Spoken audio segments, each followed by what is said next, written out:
Yeah, 1, 2, 3. Okay, hi. I'm going to show you how to join some of your beads together by threading on some small wire mounts. So come over, Travis, and we'll have a look. So I'll show you what I've been doing here.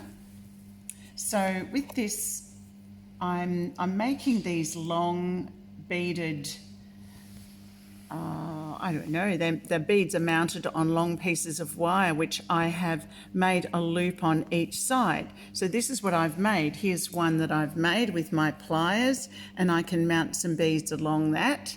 So I start off by cutting a piece of wire and I make a loop on one end, and then I thread the beads on and I make a loop on the other end and I squeeze it firmly. So this is actually quite firm, that one, and it's very secure.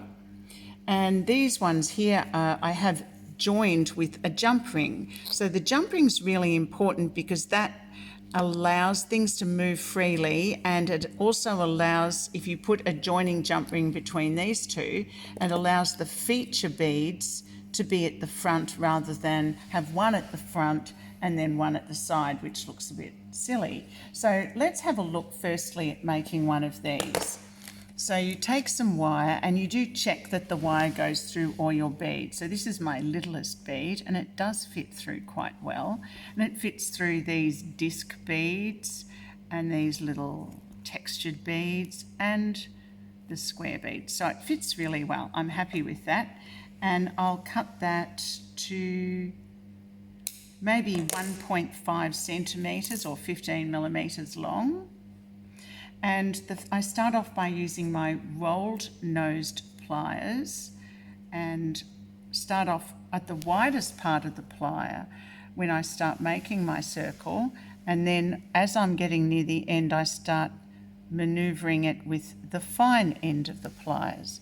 So I make a circle and you can see that circle, but it's not looking too good yet because I need to straighten the shaft part of that wire up. So I bend it back on itself and you get a hook, and then you round it around and till it meets the straight part of that wire. So it's still looking a bit bent, so you use your straight part of the pliers just to pinch it. Don't overwork your wire because if you do, it may snap. So that's my first part. Now what I want to thread on here is maybe a square bead, a small, really small bronzy coloured bead, and then a circular bead. Oh, I don't have a lot of room. I'm not going to fit that all on. So maybe I won't get all that on. I might just put these two on. This one. Will I even fit that? No, there's not enough room. So I'll have to just put one bead on this one. And now get my circular pliers.